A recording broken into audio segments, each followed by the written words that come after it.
if we want to talk na for KOJC or Pastor Kibuloy, kailangan puno kami ng ebidensya sa puso namin. We're convinced. Walang doubt. Kaya nga, ito mga kababayan, sasabihin mo na tinatakot, si Rene tinatakot, saang bagay tatakutin? Imagine nyo to ha, lahat nga lahat po ng mga taga-Esiminay kinasuhan kahit walang kinalaman sa mga programa, kinasuhan din. Tapos sasabihin mo, kagagawan nila? Kayo ang nasa kapangyarihan?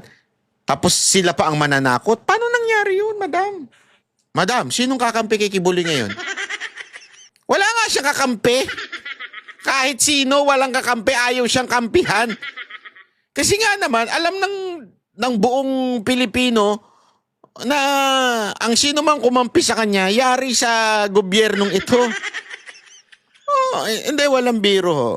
Kaya kahit nga yung iba mga vlogger, iwas aminin nyo.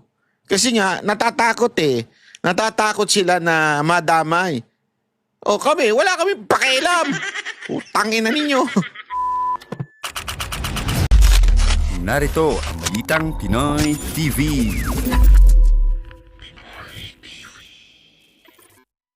Magandang araw po sa inyo lahat. Ako po si Banat Bay at eto na nga ang init ng issue. Grabe. Ang init ng issue. Pero bago po mangyari ang mga ganyang klaseng usapan, ulitin lang po natin mga kababayan, baka naman pwede mag-subscribe na po kayo kasi sa mga nanonood, 52% hindi nakasubscribe. Pero alam nyo nakita ko yung statistics medyo umaangat na po ito. Marami na po ang nanonood na nakasubscribe. Pero kung maaari pa, yung iba pa, yung remaining na nanonood, baka naman pwede tayo mag-subscribe. Okay. Ito na nga, pag-usapan na po natin. Ito, pakinggan natin to. Grabe ito mukha atang merong takotang nagaganap. Walang atrasan na mumurong masampahan ng ethics complaint si Senator Risa Ontiveros dahil bayaran daw ang kanyang mga testigo. Bring it on! Ang sagot ng senadora. Narito ang agenda report. Bring it on! Dapat nang sampahan ng ethics complaint si Senadora Risa Ontiveros dahil sa pagbabayad niya umano ng 1 million pesos sa isang Senate witness laban sa mag-amang Duterte at kay KOJC leader Pastor Apollo Kibuloy. Yan ang panawagan ni former Duterte spokesperson Harry Roque para masipa na si Ontiveros sa Senado. Sa programang At the Forefront ng Bilyonaryo News Channel, sinabi naman ng dating Political Affairs Advisor ni FPRRD na si former Congressman Jacinto Paras na dapat ang Duterte allies na sina Senators Bongo, Bato de la Rosa at Senator Robin Padilla ang manguna sa pagsampa ng reklamo. It's about time we should prove that he loves President Duterte so much. I challenge him to file this ethics committee case and against Ontiveros. May punto ngayon to Ito, hindi ko kursunada ito kasi minsan kung ano hinihirit nito pero this time may punto itong paras na to dapat it's about time itong si Bato, si Robin at si Senator Bongo ay mag-file ng ethics complaint against Ontiveros. Diba? It's about time. Senator Bato, Senator Bongo and Senator Robin Padilla, I agree with Jacinto Paras. Kahit minsan sabit. This time, sana mag-usap-usap kayo. Sampahan nyo ng ethics complaint si Ontiveros. Kasi dinamay ho si VP Sara Duterte. Dinamay ho si Pangulong Duterte. Hindi lang ho si Pastor Kibuloy. As a matter of fact, again, sinasabi ko nga, si Pastor Kibuloy is just collateral damage na lang. Ang talagang target dito, si Vice President Sara Duterte. Yan ang talagang target dyan for 2028. Alam natin may pangarap si Ontiveros sa 2028. So, she will do anything, ma-discredit ito si VP Sara Duterte. So, everyone na nagbibigay ng lakas or suporta kay Vice President Sara Duterte ay patutumbahin talaga ng mga kalaban niya. So, I think it's about time na maging active tayo. Wag lang tayo nag-aantay. Kasi minsan kaya din nagagalit, hindi naman nagagalit, parang nadidisappoint ang ilang mga Duterte supporter. Dahil para bagang nasa neutral lang tayo mode, habang yung kalaban nasa attack mode lagi. Hindi. Oo, pagka tumotodo yung attack, dumedepensa kayo. Tama naman yun eh. Kaya lang, hindi ba pwedeng yung depensa ninyo ay way of attacking din? Di ba? I mean, this is a perfect time for you to attack yung katiwalian, di pa katiwalian, kahit nga lang sa ethics man lang eh. Makita na magsampa kayo na sana, I'm still giving the benefit of the doubt na tinatimingan siguro ni Senator Bongo, Bato at si Robin yung pagsampa ng ethics complaint. Sa tingin ko, tinatimingan lang po yan. Antayin natin. Wala namang balak atrasan ng senadora na anumang ethics complaint. Bukas sa kahit sinong mamamayan na mag-file ng ethics complaint. Pero parang si Harry Roque ang maraming sinasabi. Umuwi muna siya. Humarap muna siya dito sa Senado. Haharapin ko siya kahit saan. Pero ngayon, bitawan na niya yung buhay pugante niya. No, galit na, pikon na. Gusto ng manakit ni Madam. Naglabas din si Ontiveros ng mga resibo. December 14, 2023 nang mag-email si Michael Murillo sa office ng senadora tungkol sa mga nangyaring abuse at pananakit sa KOJC. Isa lang si Murillo sa 14 na testigo ni Ontiveros. At dahil kailangan munang mag-vet ng emails at hindi siya agad sinagot, 2 beses daw nag-follow up si Murillo. Nasaan dyan ang pinilit? Muli, siya ang una at paulit-ulit na lumapit. And these are people who were already afraid. Now they are in danger. Again, yan ang talagang kinagagalit ko. Ito ang isang malaking katarantaduhan. In danger daw, itong si Rene. In danger from Kibuloy? Madam, nakakulong po si Kibuloy. Sasabihin mo maraming pera. Ma'am, naka-freeze po lahat ng account niya. Account ng Kingdom, hindi nga niya eh. Account ng Kingdom, lahat po finreeze.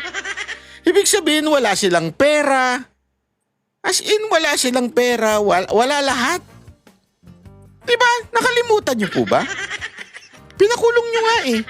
Walang kapangyarihan. Una-una, Madam, sinong kakampi kay Kibuloy ngayon? Wala nga siyang kakampi. Kahit sino, walang kakampi, ayaw siyang kampihan. Kasi nga naman, alam ng buong Pilipino na ang sino mang kumampi sa kanya, yari sa gobyernong ito.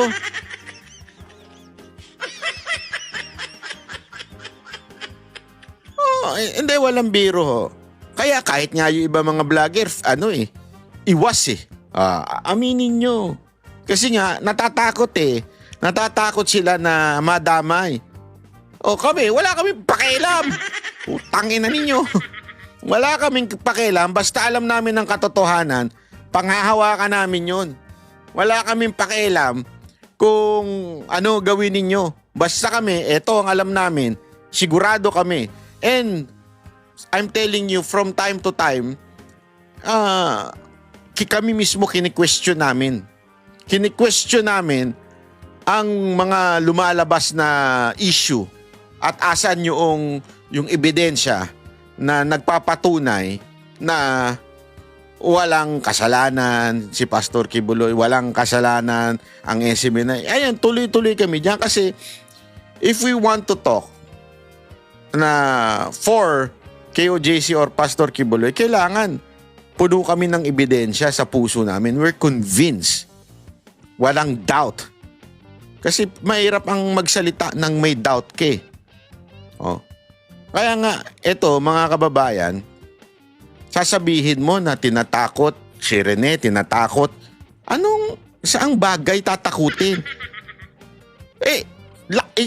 Imagine nyo to ha. Lahat nga eh. Lahat po ng mga taga-SMNI kinasuhan eh. Kahit walang kinalaman sa mga programa, kinasuhan din. Tapos sasabihin ninyo, meron pang kakayanang manakot si Pastor Kibuloy? Bira kayo, oo. Hindi, yun lang. Ang pambihira kayo. Napakalabo niyan. Tuloy. Hindi lang ito paninira. Those responsible for this video crossed a line and they will be held to account. Ayon din kay Ang simple na lang sinasabi mo, binabasa mo pa. Si Rene nga, ang dami niyang binigay na details, ha? Ang dami niyang, sasabihin mo na in-intimidate lang daw ni Kibuloy, si Rene, in-intimidate lang ng mga taga kay OJC yung Rene. Pero si Rene, nung nagsasalita sa Senado, may binabasa. Ikaw, nagsasalita ka ngayon, may binabasa. Pero si Rene, nung nagsasalita siya, sinasabi niyang katotohanan, hindi nga siya nagbabasa. Memorize niya yung kwento. Tapos sasabihin mo, siya pa yung kinumbinsi na magsinungaling? Ang taong nagsisinungaling, ang isang elemento niyan, hindi niya alam ang buong details. Kaya niya isinusulat at binabasa. Hindi ko sinasabing lahat ng nagbabasa sinungaling, ha? That's not my point. Pero isang elemento na nagsisinungaling ay nagbabasa. Naintindihan nyo? Para bagang ano yan eh. Natutunan ko sa science. All acid has hydrogen. Hindi ko makakalimutan to. Ito lang tinamaan kong score sa quiz nun eh. But not all hydrogen is an acid. Nagigets mo? Sa madaling salita, ang nagsisinungaling, ang isang elemento niyan, nagbabasa. Pero hindi lahat na nagbabasa, sinungaling. Gets nyo? So, ibig sabihin, mas may posibilidad ka na nagsisinungaling kaysa kay Rene. Dahil si Rene, hindi talaga nagbabasa. Wala yung elemento ng pagbabasa, memorize niya yung nangyari. Detailed.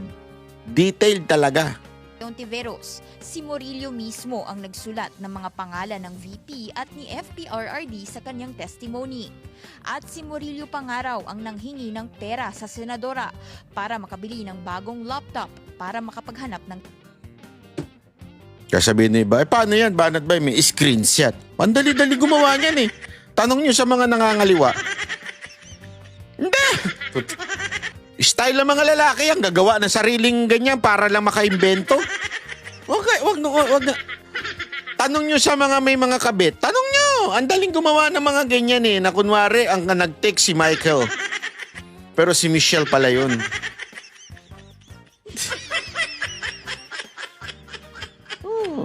Yung asawa nyo, di ba? Sino nag-text? Yung tubero. Pero yung text, basang-basa ka kanina.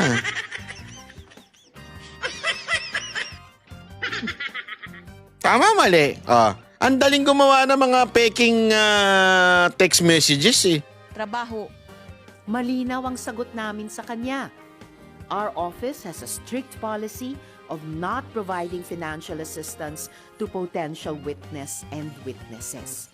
Umamin din daw si Murillo na nililigawan na raw siya ng KOJC para bumaliktad. At bago pa man lumitaw ang viral video ni Murillo, just last week, bigla raw siyang humingi ng rescue dahil kinulong daw siya sa Glory Mountain, isa sa properties ni Kibuloy sa Davao City. Hindi. O gusto mo mapatunayan.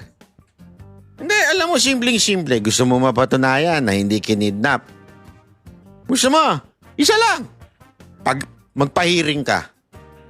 Magpahiring ka, pasiputin mo yan. Sisipot yan. Sa tingin ko hindi ko alam kung hindi ko alam kung nasan yan. Hindi, para magkaalaman. Sigurado naman ako, alam mo kung asan yan kasi kamping-kampi sa'yo ang PNP. Di ba? Sigurado ko, alam na alam mo yan. Nasa gobyerno ka ngayon, kampi mo ngayon ng presidente. So, ibig sabihin, kung talagang naniniwala ka nagsisinungaling, wag demanda kasi alam mo, yung style na demanda, tinatakot nila eh. Tinatakot nila na wala nang babaligtad na witness kasi dedemanda daw ni Ontiveros. Alam mo, kung gusto mo talaga malaman, kasi pagka doon, hindi mo na malalaman yung details pag nagkademandahan na. Pag sa korte na diniscuss. Huwag mo idemanda. Ipahiring mo muna, tsaka mo idemanda. Oh. Di ba ganyan naman ang ginagawa nyo? Oh, nagpipresenta kayo sa hearing muna bago kayo magdemanda. Ganyan ang ginawa mo dyan eh. O bakit hindi ganun ang gawin mo ngayon? Magpahiring ka. I challenge you that ipahiring mo ito si Rene. Ay, ano ba pala ang pangalan niyan? Michael o Rene? O basta, ito si Michael na sinasabi mo. Ipahiring mo yan. O, dyan mo gisain. Alamin mo talaga kung totoo sinasabi o hindi. O, tapos saka mo i-demanda. Pero at least, alam mo na. Nakita mo na, narinig mo na. Nakarinig na ng taong bayan kung ano talaga sinasabi. Tanging si Senador Bato de la Rosa ang mambabatas na nag-share ng video ni Murillo. Kaya naman, may pasaring si Ontiveros kay de la Rosa. Dapat hindi kami nag-share ng fake news. O tulad Ikaw ang mahiling mag-fake news. Fake ano nga eh. Allegedly. ng mga AI-generated video, dapat hindi AI-generated video, ipatawag mo ng magkaalaman kung AI ba talaga. Ipatawag mo. Dami mong shot-shot, madami. kami nagpapadala o lalong hindi kami mismo ang nag-share ng anumang fake news. Let's call this what it is. Witness tampering, fake news, psychological warfare. Simple lang sinasabi niya, binabasa niya pa. No? Tanga ka ba, madam? Hindi ako nagtatanong lang ha. Mahina ba talaga ang kukote mo? Hindi ako, this is a serious question. Why everything you say, kailangan mong basahin? Hindi mo ba pwedeng sabihin ng diretsuhan? Hindi ka ba pwede mag-press con at press briefing na hindi nagbabasa? Ako nagtatanong lang po ako kung bakit nyo binabasa. Bakit nyo binabasa ang lahat ng statement ninyo? Hindi nyo po ba kaya na magsalita ng impromptu? Kailangan basa lagi?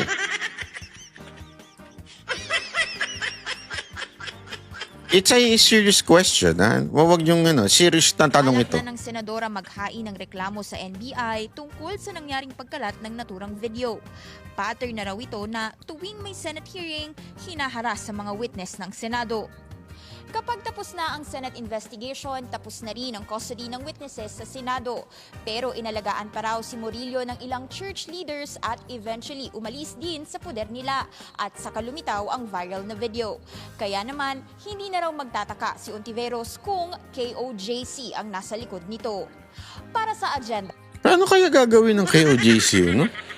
Hindi ko mag-gets eh.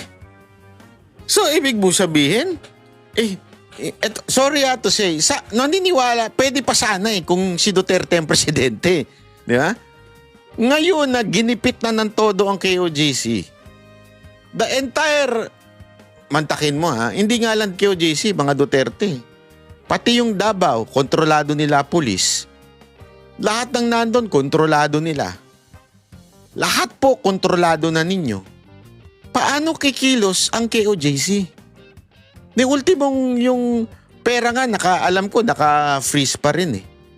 So, ibig sabihin, hindi talaga makakagalaw. Kasi, you might say, nga, wala naman si Kibuloy, may mga tao naman siya. Oo, but remember, the only power na ina-acknowledge sa Pilipinas ay pera. Paano sila? Wala nga silang pera eh. Oo. Kung alam nyo lang, kung pwede ko lang ikwento, kaya lang, hindi ko pwede ikwento. Alam mo naman ako, pag hindi nakapagpaalam. Hindi, kasi alam ko na wala na silang pera. Alam ko yun. Tapos sasabihin mo, kagagawan nila. Kayo ang nasa kapangyarihan. Tapos sila pa ang mananakot. Paano nangyari yun, madam? That is beyond impossibility. Hindi, beyond possibility pala. Ewan ko, madam, medyo hindi kita matansya. Ito na nga mga kabalita.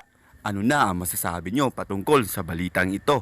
Please comment down below mga kabalita. Pag-usapan natin yan sa comment section. At kung di ka pa nakasubscribe sa ating channel, baka naman